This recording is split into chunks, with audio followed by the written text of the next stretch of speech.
Hello students, आज second last chapter पर आ गए हैं हम इलेक्ट्रोस्टैटिक के। इतना लंबा सफर तय करके आए हैं, थोड़ा सा मेहनत करने की और जरूरत है। और आज हम डिस्कस करने जा रहे हैं इलेक्ट्रोस्टैटिक पोटेंशियल। अब ये जो वर्ड है पोटेंशियल, सिर्फ अगर इसकी बात करें तो ये जनरल वर्ड है। पोटेंशियल किसी भी चीज का हो सकता है, potential of study, potential of playing, potential of roaming, कुछ भी किसी भी चीज का, हर एक का पोटेंशियल अलग अलग होता है। तो पोटेंशियल किसी भी चीज का ले सकते हैं। अब आप देखते हैं Sachin Tendulkar is the God of cricket. क्यों कहा जाता है, क्यों कहा जाता है उसको? क्योंकि उसका इतना लंबा करियर है और उसमें भी इंजरी लेस, और उसने इतने साल तक क्रिकेट को दिए अपने, तो हम कहते हैं उसका पोटेंशियल बहुत ज्यादा। तो अगर किसी बंदे ने कम खेल के और ज्यादा कंट्रीब्यूशन कर सकता है तो उसका भी पोटेंशियल कम नहीं है, लेकिन उसने कम टाइम में दे पाया क्योंकि इंजरी रहती रही। ठीक है, जैसे युवराज का इतना लंबा करियर नहीं हुआ तो कम नहीं आ सकते उसका भी पोटेंशियल। तो पोटेंशियल का मतलब है आप किस कैपेसिटी से कोई भी वर्क कर रहे हैं। तो पोटेंशियल का मतलब समझने की कोशिश करते हैं। तो एक चार्ज है हमारे पास, मान के चलते हैं, अब सीधे फिजिक्स में बात करते हैं। ये चार्ज है और p पॉइंट r डिस्टेंस पर अगर इलेक्ट्रिक फील्ड की बात करें तो आपको एक्सप्रेशन याद रहा होगा अभी तक, तो 1/4 pi epsilon q upon r square. यानी कि इलेक्ट्रिक फील्ड हमने पढ़ा था आर स्क्वायर के इनवर्सली प्रोपोर्शनल होता है। मतलब चार्ज से जितना दूर जाएंगे उतना फील्ड क्या होता जाएगा, कम होता जाएगा, उतना ही फील्ड कम होता जाएगा। और फील्ड क्या था? Space around a charge in which its force can be experienced by the other charge. तो आप समझने की कोशिश करिए, अगर एक चार्ज है और हम इसको इस चार्ज के पास लेकर आना चाह रहे हैं तो ये चार्ज इसको रिपेल करेगा, और जितना दूर होगा ये इससे उतना ही कम फोर्स लगाएगा या कम फील्ड होगा, तो उतना ही हमें कम वर्क करना पड़ेगा। और जितना करीब आते जाएंगे इसके उतना ही ज्यादा फोर्स लगेगा और उतना ही ज्यादा फील्ड लगेगा, तो फिर ज्यादा हमें वर्क करना पड़ेगा इसको। तो potential is a position dependence function. Potential यानी कि पोजीशन पर डिपेंड करेगा, किस पोजीशन से हम चार्ज को ला रहे हैं किसी सोर्स चार्ज के बाद, पोटेंशियल उस बात पे डिपेंड करेगा। पोटेंशियल मतलब इस चार्ज को इस चार्ज के पास लाना है तो बाहर से इस पर फोर्स लगाना पड़ेगा, बाहर से इसे लेकर आना पड़ेगा, इस पर फोर्स लगाना पड़ेगा, एक्सटर्नल फोर्स से वर्क कराना पड़ेगा, तभी तो लाएंगे, क्योंकि ये तो इसको रिपेल करेगा। ठीक, अब पोटेंशियल कोई एक टर्म नहीं है, वो थोड़ा सा हम इसको स्पेसिफाई कर ले। पोटेंशियल डिफरेंस डेफिनेट होता है, बट पोटेंशियल नहीं हम डिफाइन कर सकते। क्यों नहीं कर सकते? अगर मान लीजिए आप टेस्ट देते हैं और दो बच्चे अपीयर होते हैं टेस्ट में, तभी तो आपका पोटेंशियल जजमेंट होगा कि इस बच्चे के कंपैरिजन में आपका पोटेंशियल क्या है। अगर आप सिंगली टेस्ट दे रहे हैं तो आपके 20 में से 15 आए, दैट्स फाइन, 18 आए, फाइन, 20 में से 20 आ गए, फाइन, 10 आए तो फाइन। तो किसी से आप कंपेयर कहां कर पाए, एक स्टैंडर्ड कहां सेट हो? तो पोटेंशियल कोई एक मिथ है, लेकिन पोटेंशियल डिफरेंस एक डेफिनेट है। तो पोटेंशियल डिफरेंस को पढ़ने की कोशिश करते हैं। सबसे पहले कि हमारे पास ये मैंने फील्ड लाइंस ड्रॉ करी हुई है, ठीक है। अब आप खुद ही बता सकते हैं, मुझे भी बताने की जरूरत नहीं है, कि ये पैरेलल और इक्विडिस्टेंट फील्ड लाइन है, यानी कि ये यूनिफॉर्म फील्ड को रिप्रेजेंट कर रही है। ठीक, अब ये चार्ज है हमारे पास Q0, ठीक है, टेस्ट चार्ज। कोई भी चार्ज है फील्ड में है, तो आप सबको पता है कि इस चार्ज पर फील्ड में हम पढ़ चुके हैं। याद नहीं आ रहा तो मैं आपको याद दिला देता हूं। इज इक्वल्स टू था F अपॉन Q, तो F कितना आ गया था Q इंटू ई, याद है? तो अगर कोई चार्ज किसी फील्ड में है तो उस पर फोर्स जरूर लगेगा। अगर प्लस चार्ज है तो फील्ड के अलोंग लगेगा, अगर माइनस चार्ज है तो फील्ड के अपोजिट लगेगा। पढ़ चुके हैं हम इसको।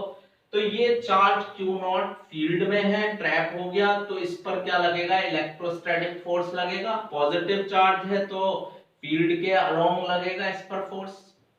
अब हम इसे लेके आना चाह रहे हैं फील्ड के एक पॉइंट से ए से कहां लेके आना चाह रहे हैं? दूसरे पॉइंट तक, बी तक लाना चाह रहे हैं। इसे यहां से यहां तक लाना चाह रहे हैं इस चार्ज को। तो ऑब्वियस सी बात है कि ये खुद तो उधर जा रहा है, तो हमें क्या करना पड़ेगा? इस पर बाहर से एक्सटर्नल फोर्स लगाना पड़ेगा। बाहर से इसे पुश करना पड़ेगा, इस पर एक्सटर्नल फोर्स लगाना पड़ेगा कि ये इस फोर्स के अपोज करे। कम से कम इतना तो फोर्स लगाना ही पड़ेगा जितना इस पर खुद लग रहा है, तभी तो ये उधर चलेगा। अच्छा, एक बात और ध्यान रखें, इसमें कुछ इंपॉर्टेंट टर्म आएंगी, वो खैर डिस्कस करेंगे। अभी ये चार्ज को हमें इस पॉइंट से यहां तक ले जाना है, ठीक है? इलेक्ट्रिक फील्ड में एक पॉइंट से दूसरे पॉइंट तक ले जाना है, तो हमारे पास फोर्स लग रहा है फील्ड के अलोंग इलेक्ट्रोस्टैटिक, तो हमें इसके अगेंस्ट एक्सटर्नल फोर्स लगाना पड़ रहा है और इसे ले जा रहे हैं ए से बी तक। अब ये मैंने तीन रास्ते बनाए हुए हैं, या तो इसे इस रास्ते से ले जाए, या इस रास्ते से ले जाए, या इस रास्ते से ले जाए, किसी भी रास्ते से ले जाए। क्यों? क्योंकि अभी थोड़ी देर में एक्सप्लेन करेंगे कि ये जो इलेक्ट्रोस्टैटिक फोर्स होता है कंजर्वेटिव इन नेचर होता है। अगर आपने याद हो, पढ़ा था, हमने पढ़ा था कूलम्ब्स लॉ में कि ये जो इलेक्ट्रोस्टैटिक फोर्स होते हैं सेंट्रल फोर्स होते हैं और कंजर्वेटिव होते हैं नेचर में, यानी कि पाथ पे डिपेंड नहीं करते। चाहे ए से बी वन रास्ते से ले जाए, टू से ले जाए, थ्री से ले जाए, इट नो मैटर्स, सब में वर्क सेम रहेगा क्योंकि पाथ इंडिपेंडेंट होता है इलेक्ट्रोस्टैटिक फोर्स। ठीक है, तो चलते हैं, यहां से यहां ले आना चार्ज को, एक्सटर्नल फोर्स लगाया जो इसके इलेक्ट्रोस्टैटिक फोर्स के अगेंस्ट लगा है, तो यहां से यहां एक यूनिट चार्ज को, पॉजिटिव यूनिट टेस्ट चार्ज को एक पॉइंट से दूसरे पॉइंट तक ले आने पर एक्सटर्नल फोर्स से जो वर्क करना पड़ रहा है उसी को हम क्या कहेंगे? Potential difference.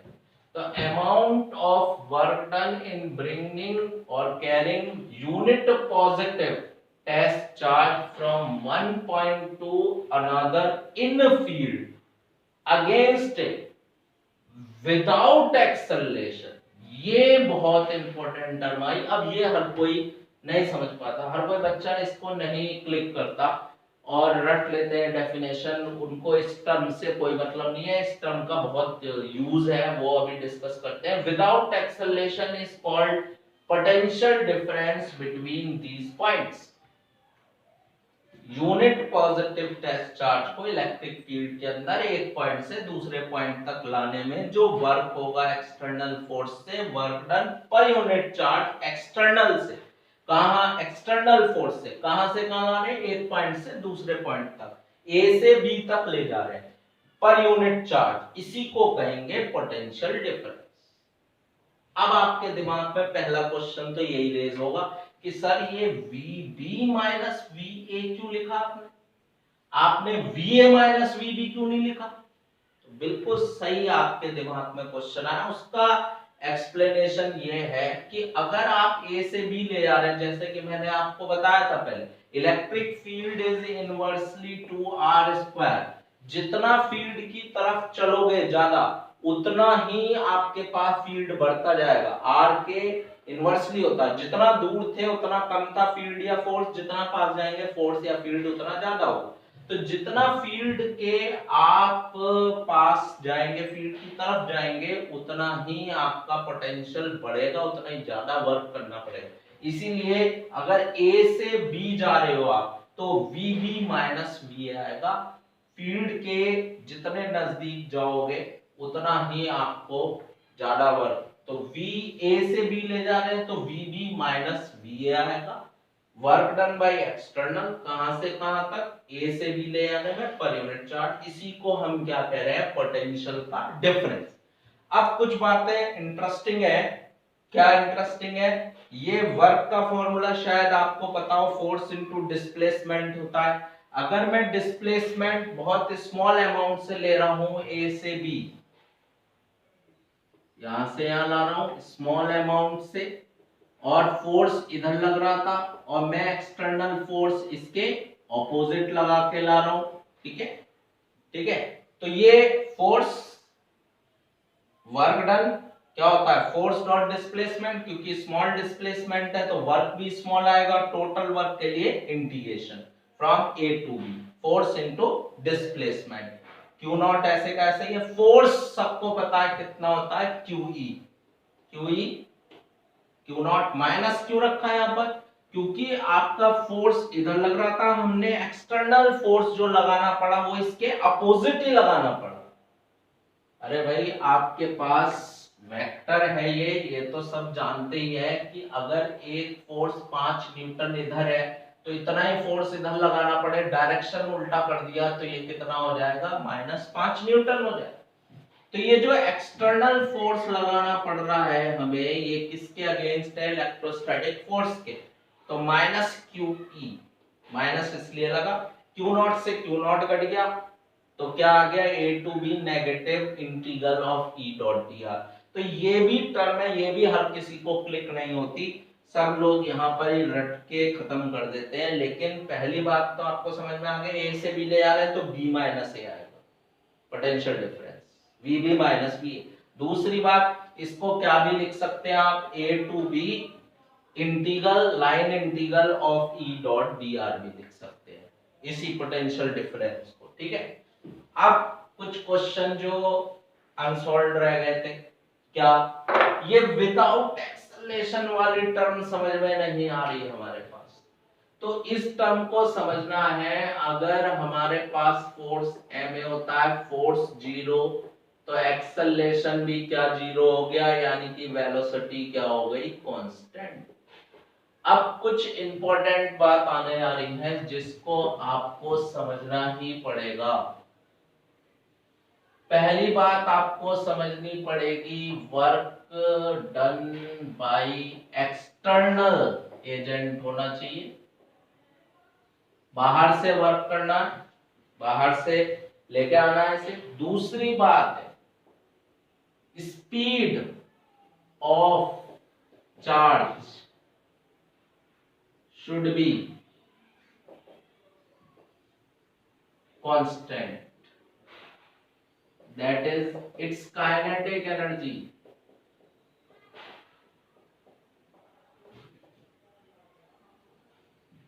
must remain same।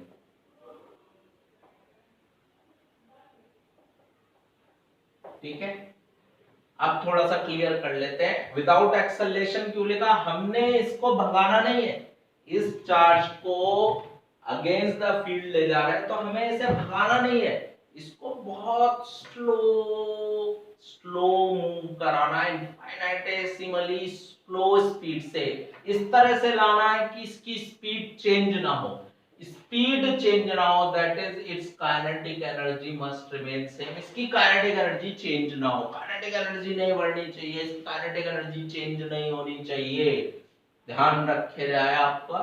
इसीलिए इसको बहुत स्लो, बहुत धीरे लाना है, इनफाइनाइटेसिमली स्मॉल स्पीड से लेके आना है। जैसे एक एग्जांपल देते हैं, up the hill, up the हिल, अगर आप अप द हिल जा रहे हैं तो आपको पुश करना होगा, अपने वेट के अगेंस्ट जाना होगा, तो आप थोड़ी देर भागेंगे फिर थक जाएंगे और फिर बहुत धीरे धीरे ही क्लाइंब कर पाएंगे। तो ऐसे ही ये चार्ज को बहुत स्लो लेके जाना है, बहुत ही कम स्पीड से, कांस्टेंट स्पीड से, और बिना काइनेटिक एनर्जी चेंज हुए, यानी कि इसमें एक्सेलरेशन नहीं होना चाहिए। ऐसा नहीं है जितना फोर्स लग रहा है उससे डबल फोर्स लगा के ले जाओ, उतना ही फोर्स कम से कम, मिनिमम फोर्स इसी के ऊपर लगाइए जिससे कि फोर्स ऑलमोस्ट 0 और ये कांस्टेंट स्पीड से चलता रहेगा। ठीक, पहली बात। दूसरी इंपॉर्टेंट बात ये आई कि ये जो इलेक्ट्रोस्टैटिक फोर्स होता है, इससे जो वर्क डन है बाय एक्सटर्नल फोर्स, ये independent of path, path follow. क्यों? आप किसी भी रास्ते से ले आओ यार, ये रास्ता जरूरी नहीं है ये सीधा लाओ, ऐसे ले आओ इसे, ऐसे ले आओ इसे, किसी भी रास्ते से ले आओ एक पॉइंट से दूसरे पॉइंट तक, वर्क डन सेम ही आएगा एक्सटर्नल एजेंट से। क्यों? Path followed as electrostatic force is electrostatic force is conservative in nature।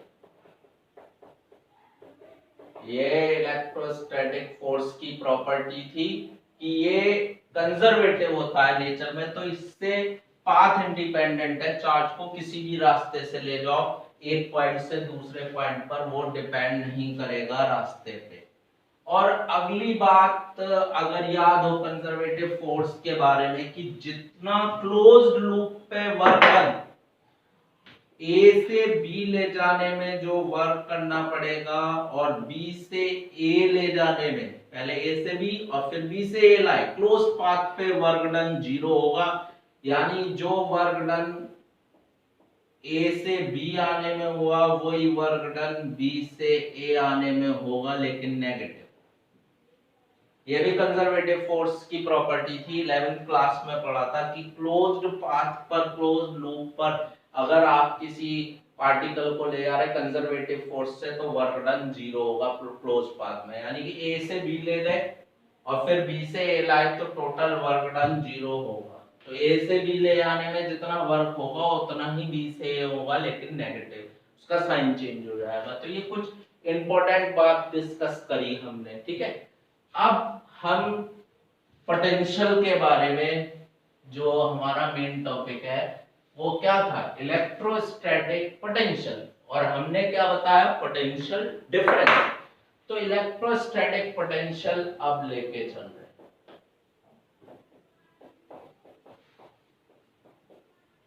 Potential V eight A point, तो इसके लिए ये समझना जरूरी है, अगर आप एनसीईआरटी का कोई भी न्यूमेरिकल देखेंगे पोटेंशियल का तो वहां लिखा होगा V at infinity is 0। assume that potential at infinite is 0। ये हर न्यूमेरिकल में एनसीईआरटी में मेंशन होता है, आप पढ़िएगा उसको, कि आपके पास ये एज्यूम कर लेते हैं, कंसीडर कर लेते हैं हम कि जो इन्फिनिटी पर पोटेंशियल है 0। अरे यार, जैसे परसेंटाइल आती है आईआईटी, आपने एडवांस होता है और मेंस होता है, तो उसमें क्या होता है, आपके पास एक जो सबसे टॉप बंदा होता है उसको हम मान लेते हैं टॉपर, 100% मान लेते हैं वो 100% है, जबकि उसके 100 में से 80 आए, लेकिन हम उसे मान लेते हैं कि इसने 100% गेन किया क्योंकि वो टॉपर है, टॉप ऑल ओवर इंडिया। और फिर उससे रैंकिंग निकालते हैं बाकी बच्चों की, तो उसे परसेंटाइल कहते हैं कि इससे किस रैंक पर आ गया है, इससे उसको एज्यूम कर लेते हैं 100%। तो ऐसे ही हमने एज्यूम किया हुआ है कि जो इन्फिनिटी पर पॉइंट है उसमें वहां पर पॉइंट, उस पॉइंट का पोटेंशियल हमें क्या रखना पड़ेगा, 0 लेना पड़ेगा, क्योंकि इलेक्ट्रिक फील्ड आपको याद हो इनवर्सली टू आर स्क्वायर, यानी कि electric field tends to 0 where r goes to infinity। तो पोटेंशियल हम कहां पर एज्यूम कर रहे हैं, 0 इन्फिनिटी पर। अब हमने याद करिए, अभी फिर से देख लेते हैं, ए से बी लाया था मैं क्यू नॉट चार्ज को, ठीक है, एक्सटर्नल फोर्स लगाकर इस पर ए से बी लाया था, किसी भी रास्ते से ले आइए, ठीक है। अब क्या डिफाइन करा था मैंने, F V B minus V A क्या था, डब्ल्यू एक्सटर्नल, कहां से कहां, ए से बी पर यूनिट चार्ज, यही तो था। अब हमें पोटेंशियल करना है तो हम इस पॉइंट को, एक पॉइंट को इंफिनिटी पर लेट कर लेते हैं। इस ए पॉइंट को कहां पर लेट कर लिया आपने, इंफिनिटी। तो ए पॉइंट कहां लेट किया आपने, इंफिनिटी पर, तो वी ए कितना आ गया आपके पास, 0। तो V B minus V 0 W external, A point कहां हो गया, इंफिनिटी से बी आ गए पर यूनिट चार्ज, तो यही तो पोटेंशियल हो गया एट बी, ठीक। तो पोटेंशियल डिफरेंस की डेफिनेशन से हम पोटेंशियल को डिफाइन करने में कामयाब हुए। तो क्या डेफिनेशन बनी? Work done in bringing unit positive test charge from infinity to any point in the field against it without acceleration is known as potential at that point। तो क्या डेफिनेशन करेंगे पोटेंशियल की? Amount of work done in bringing unit positive test charge from infinity to any point in field against it without acceleration is known as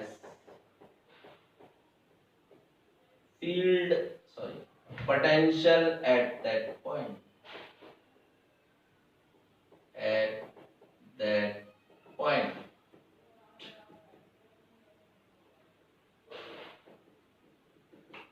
तो अब ये समझ में आ जाना चाहिए आपको डेफिनेशन कि हमारे पास इन्फिनिटी से किसी भी पॉइंट पर लाने में फील्ड के अंदर work done per unit test charge को क्या कहेंगे? उस पॉइंट पर पोटेंशियल कहते हैं। तो अब ये बात कुछ समझ में आई हो तो आगे बढ़ते हैं, इसका फॉर्मूला और इसके की पॉइंट डिस्कस करते हैं। सबसे पहले पोटेंशियल के बारे में समझ गए। पोटेंशियल हो गया एक्सटर्नल, कहां से कहां तक? इंफिनिटी से किसी भी पॉइंट तक ला रहे हैं, बी तक, तो ये बी पर पोटेंशियल हो गया पर यूनिट टेस्ट चार्ज पॉजिटिव। तो कैसी क्वांटिटी हो गई potential? Potential is scalar quantity, सब एग्रीड है इस पर, स्केलर क्वांटिटी हो गई क्योंकि वर्क स्केलर है, चार्ज भी स्केलर है, it is a scalar quantity. दूसरी बात क्या नजर आ रही है आपको? Potential SI unit of potential, potential की SI यूनिट इज जूल पर कूलम, दैट इज वोल्ट। इसी को वोल्ट कहते हैं, जूल पर कूलम को वोल्ट कहते हैं। तो अब बोर्ड में क्वेश्चन आया हुआ है डिफाइन 1 वोल्ट, तो कैसे डिफाइन करेंगे आप? Define 1 volt. 1 वोल्ट कैसे डिफाइन करेंगे? तो डिफाइन 1 वोल्ट करना है तो V कितना लाना है? 1, तो वर्क भी 1 होगा, चार्ज भी 1 होगा, 1/1 तभी तो बनाएगा। तो क्या डेफिनेशन हुई? Amount of if 1 joule amount of work done in bringing unit positive test charge from infinity to any point in field against it without acceleration is known as 1 volt potential at that point। अगर किसी unit positive charge को infinity से किसी point तक लाने में 1 joule work करना पड़ रहा है तो उस पॉइंट पर 1 वोल्ट पोटेंशियल हो जाए। ठीक है, नेक्स्ट लेक्चर में बात करेंगे।